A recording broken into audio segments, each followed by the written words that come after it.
এই যে দেখেন কিচেনের মধ্যে একটু ভাত নিয়ে নিলাম, একটা গাজর নিলাম সাথে। এই যে আমার শাকটা দেখেন। এই যে এটা হচ্ছে গিলা কলিজা, এটা হচ্ছে লাউ। এখন খাবো, দেখেন এখন খাবো। দেখেন বাঙালিপনা খাবার, পাটের শাক দিয়ে ডাল দিয়ে রান্না করেছি, ঘিলা কলিজা ভুনা, লাউ, লাউ চিংড়ি। খাবো এখন মজা করে। লাউ দিয়ে চিংড়ি দিয়ে, আমরা যারা বাইরে আছি আসলে হচ্ছে কি তাদের জন্য এসব খাবার খুবই লোভনীয় খাবার।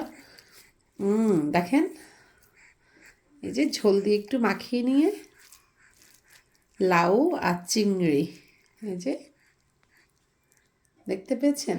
বিসমিল্লাহ। একটু শাক নিয়ে নিব,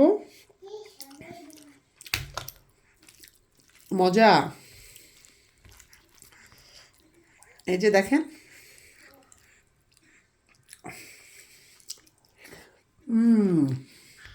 আলহামদুলিল্লাহ, অমৃত স্বাদ, অমৃত স্বাদ।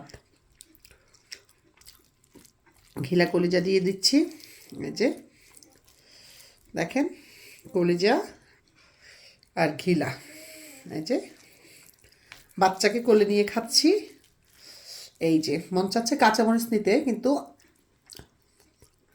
আপাতত কাঁচামরিচ খেতে পারবো না।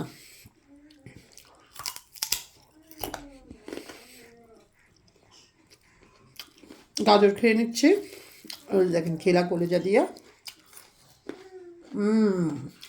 ইয়ামি।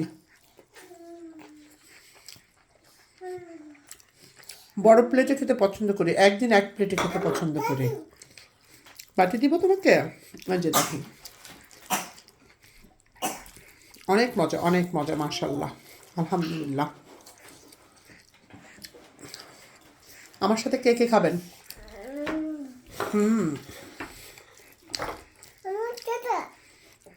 বড় করে একটু হা করেন, সবাইকে খাইয়ে দিলাম। ভালো থাকবেন সবাই।